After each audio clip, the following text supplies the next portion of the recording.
Zero to One is a book about building companies that create new things instead of copying what already exists. It is written by Thiel, an entrepreneur and investor who helped start PayPal and was an early investor in Facebook. In this book, he explains how true progress happens when someone creates something completely new, not when they simply improve or expand what is already there. The title Zero to One means going from nothing to something new. It is different from going from one to many, which means copying or repeating something that already works.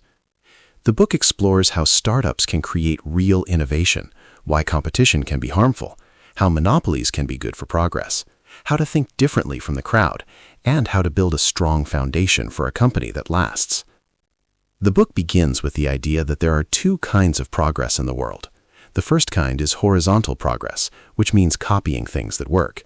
For example, if someone builds one successful restaurant and then opens the same restaurant in many cities, that is going from one to many. It spreads an idea but does not create a new one.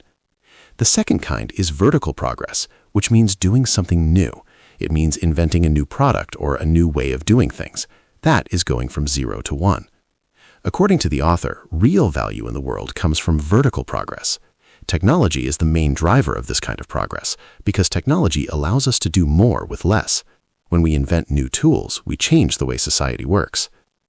The author explains that many people today focus too much on globalization, which is spreading things around the world, and not enough on technology, which creates new things. Globalization means taking what already exists and making it available everywhere. Technology means creating something that did not exist before. He argues that technology is more important because it drives long-term growth and improves living standards in a deeper way. Without new technology, simply spreading old methods will not be enough to solve big problems. A central idea in the book is that competition is not always good. Most people believe that competition leads to better products and lower prices. In school, we are taught to compete for grades and jobs. In business, companies fight for customers. However, the author argues that too much competition can destroy profits and prevent companies from thinking long-term. When many companies offer the same product, they end up lowering prices and copying each other. They focus on survival instead of innovation. In this situation, no one makes large profits and no one invests in bold new ideas. He introduces the idea that the goal of a successful business should be to create a monopoly. A monopoly is a company that dominates its market and has no close competitors. Usually people think monopolies are bad because they can charge high prices and limit choices. But the author explains that creative monopolies, which are built by innovation, are different from harmful monopolies created by unfair practices.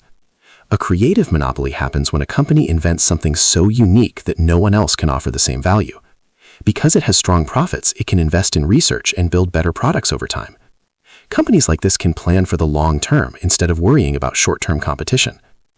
The book explains that every successful startup should aim to build a monopoly by starting small and dominating a narrow market. Instead of trying to serve everyone from the beginning, a startup should focus on a small group of customers who really need its product. By serving this small market very well, the company can build strength and reputation. Once it controls that small market, it can expand step by step into larger markets. If a company tries to enter a large market too early, it will face strong competition and may fail. Starting small allows a company to grow carefully and build a strong foundation. Another major theme in the book is the importance of thinking differently. The author asks a famous question: what important truth do very few people agree with you on? This question is meant to push people to challenge common beliefs. Great businesses are often built on ideas that seem strange or unpopular at first. If an idea is obvious and everyone agrees with it, then someone has probably already done it. The best opportunities are often hidden because most people do not see them or do not believe in them. To go from zero to one, an entrepreneur must be willing to think independently and take risks on ideas that others may doubt. The book also discusses the future and how people think about it. There are two ways to think about the future. One way is definite optimism. This means believing the future will be better and having a clear plan to make it better. The other way is indefinite optimism. This means believing the future will improve but having no specific plan. According to the author, many people today are indefinite optimists. They hope things will work out but do not have clear ideas about how to create change. In the past, especially during periods of strong technological growth, people were more definite. They built detailed plans for new cities, space travel, and advanced machines. The author argues that startups must be definite about the future. They need a clear vision of what they want to build and how it will change the world. The book then explains the importance of secrets. A secret is something that is true but not widely known. The author believes that many great business ideas come from discovering secrets about how the world works. There are still many secrets left to discover. Some people think that everything important has already been invented or discovered, but he argues that this is not true. The world still has many hidden opportunities. Entrepreneurs must look for areas where something important is missing or where a problem has not been solved in the best way. By finding and acting on these secrets, they can build unique companies. He also talks about the power law in business.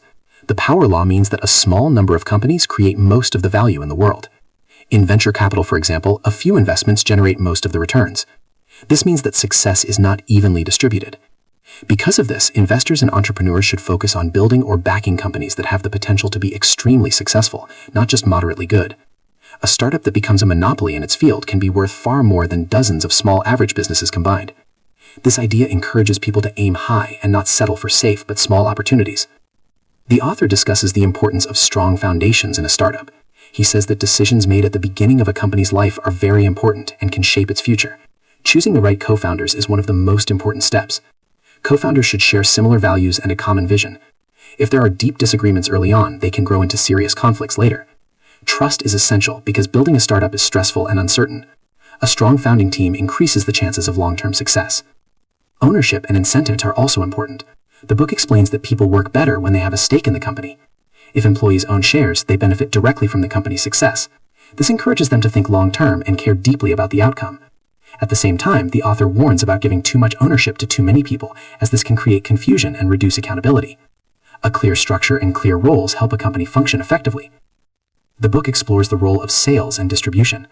Many people in technology believe that a good product will sell itself. However, the author argues that even the best product needs strong distribution. Distribution means the way a product reaches customers. Without a good sales strategy, even a great invention can fail. Sales can happen in many ways, from personal relationships to marketing campaigns to online platforms. The right method depends on the type of product and the type of customer. For example, selling expensive software to large companies requires a different approach than selling a low-cost app to millions of users. Entrepreneurs must think carefully about how they will reach their market. Branding is another important topic. A strong brand can help a company stand out and build trust.